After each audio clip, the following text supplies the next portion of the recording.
This story appears in the September 2013 issue of National Geographic Magazine. The maps here show the world as it is now, with only one difference: all the ice on land has melted and drained into the sea, raising it 216 feet and creating new shorelines for continents and inland seas. There are more than 5 million cubic miles of ice on Earth, and some scientists say it would take more than 5,000 years to melt it all.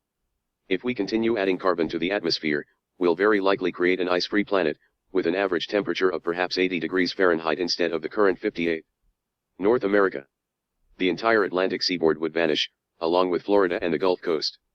In California, San Francisco's hills would become a cluster of islands and the Central Valley a giant bay.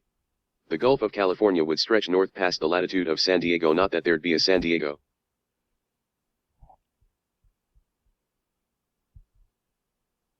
Watch photo evidence shows Glacier National Park melting away. South America. The Amazon Basin in the north and the Paraguay River Basin in the south would become Atlantic inlets, wiping out Buenos Aires, coastal Uruguay, and most of Paraguay. Mountainous stretches would survive along the Caribbean coast and in Central America.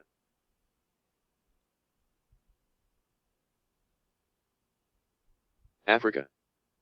Compared with other continents, Africa would lose less of its land to the ultimate sea level catastrophe, but Earth's rising heat might make much of it uninhabitable. In Egypt, Alexandria, and Cairo will be swamped by the intruding Mediterranean.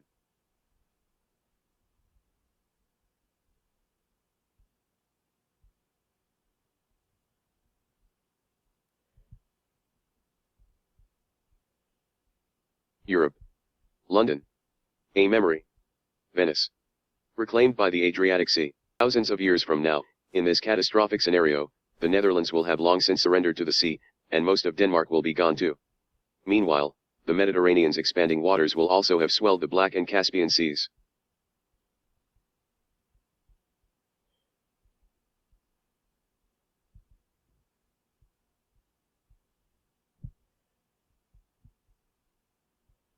Asia. Land now inhabited by 600 million Chinese would flood, as would all of Bangladesh, population 160 million, and much of coastal India. Antarctica. East Antarctica. The East Antarctica ice sheet is so large it contains 4/5 of all the ice on Earth that it might seem unmeltable. It survived earlier warm periods intact. Lately it seems to be thickening slightly because of global warming. The warmer atmosphere holds more water vapor, which falls as snow on East Antarctica. But even this behemoth is unlikely to survive a return to an Eocene climate. West Antarctica, like the Greenland ice sheet, the West Antarctic one was apparently much smaller during earlier warm periods. It's vulnerable because most of it sits on bedrock that's below sea level. The warming ocean is melting the floating ice sheet itself from below, causing it to collapse.